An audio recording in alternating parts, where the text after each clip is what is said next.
ازيكم عاملين ايه؟ يا رب تكونوا بخير وفي احسن حال. وحشتوني كتير كتير جدا جدا. بقالي اكتر من شهر مش نازله خالص بفيديوهات ولا نازله على اليوتيوب خالص. يعني ظروفي خاصه. المهم الحمد لله على كل شيء. كل سنه وانتم طيبين ورمضان كريم عليكم ان شاء الله. ان شاء الله وعدك في 3 ايام هتقدري تاكلي احلى مخلل جزر.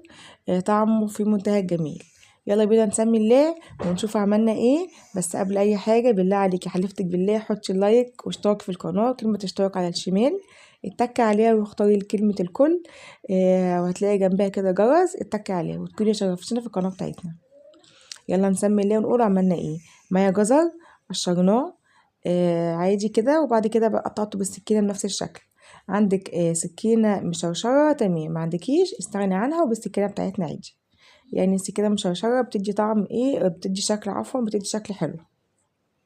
بص شكله حلو ازاي، بتدي شكل حلو للجزرية. مين بقى زي حالاتي لغايه دلوقتي ما عملتش مخللات خالص ومتاخر في المخللات؟ انا بقى اول واحده كده اشوفها كده متاخره في المخللات. يعني السنه دي بجد ما عملتش مخللات خالص. فدي اول حاجه اعملها. ان شاء الله نقدر نعمل حاجات بسرعه كده تلحقنا كده باذن الله على رمضان باذن الله. المهم هعمل كل الكميه عندي بنفس الشكل. انا بقى محضره على النار، محضره ميه سخنه بتغلي. تمام. ايوه ميه سخنه بتغلي ومتتخضيش. هنزل على طول على الجزر. فايدة المية السخنة ايه؟ فايدتها اللي هي بتخلي الجزرية بس تدبل معايا عشان ما ياخدش وقت في التخليل. جربوها يا بنات وان شاء الله هتعجبكم باذن الله وهتلحقكم ان شاء الله على رمضان باذن الله هتلحقكم. نزلت بالمية السخنة كلها كده على الجزر بنفس الشكل. طيب هسيب الجزر قد ايه؟ هسيب الجزر كده في المية السخنة لمدة 10 دقايق بالظبط. 10 دقايق لغاية ما المية السخنة تبرد. والاقي كده ان الجزرية دبلت شوية. فايدة المية السخنة ان هي بتدبل الجزرة، بتخلي الجزرية يعني ايه تدبل شوية، عشان طبعا تلحقنا كده ايه على 3 ايام تكون جزر ايه استوت.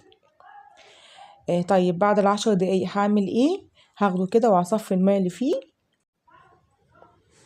وهيكون معايا بنفس الشكل بعد ما صفيته.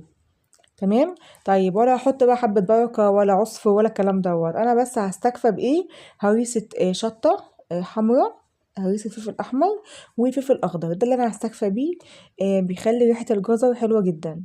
مش عارفة اوصف لكم يا بنات بيخلي ريحة الجزر حلوة ازاي. هقلب بقى الفلفل مع الجزر بنفس الشكل.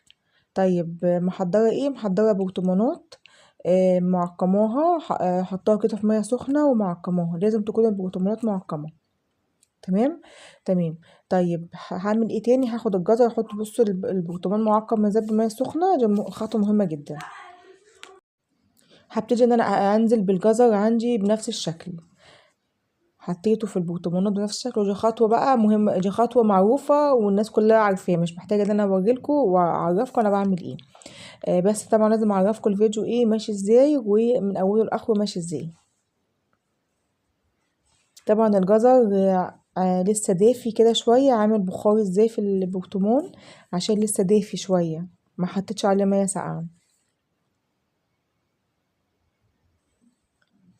خلاص ده كده جاهز معايا. بصوا الفلفل مع الجزر حلو ازاي. في نفس البولة اللي انا بعمل فيها الجزر هحط فيه الملح. هحط 3 معالق ملح حلوين جدا على الكمية اللي معايا. عاملة قد ايه جزر؟ عاملة 2 كيلو جزر.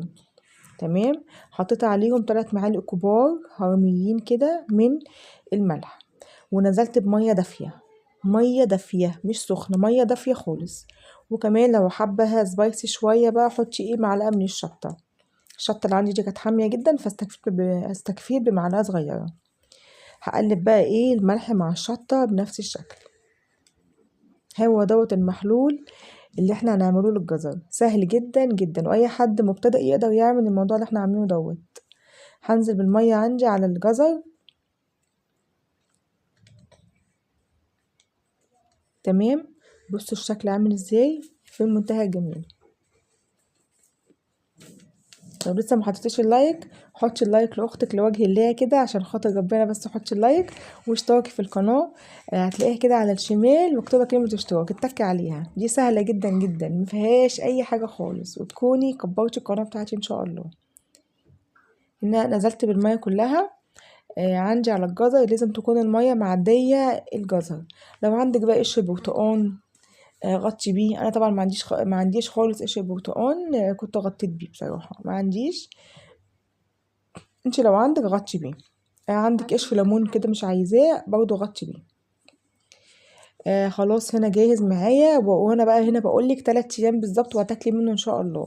غطيه تغطيه حلوه جدا بقى، وتحكمي كده في الغطا بتاعه عشان ما يتهوش معاكي. تمام. وبس كده. سهل جدا جدا جدا، هتاكلي احلى من مخلل الجزر. متشتريش الجزر من بره، بيكون طعمه وحش جدا، مش اي حد تقدري تشتري من عنده المخللات بصراحه يعني.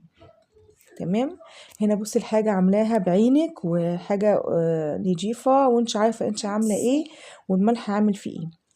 الفيديو بتاعنا خلص، يا رب يكون الفيديو عجبكم، وانتظروا ان شاء الله فيديوهات كتيره جدا في رمضان، ومع السلامه.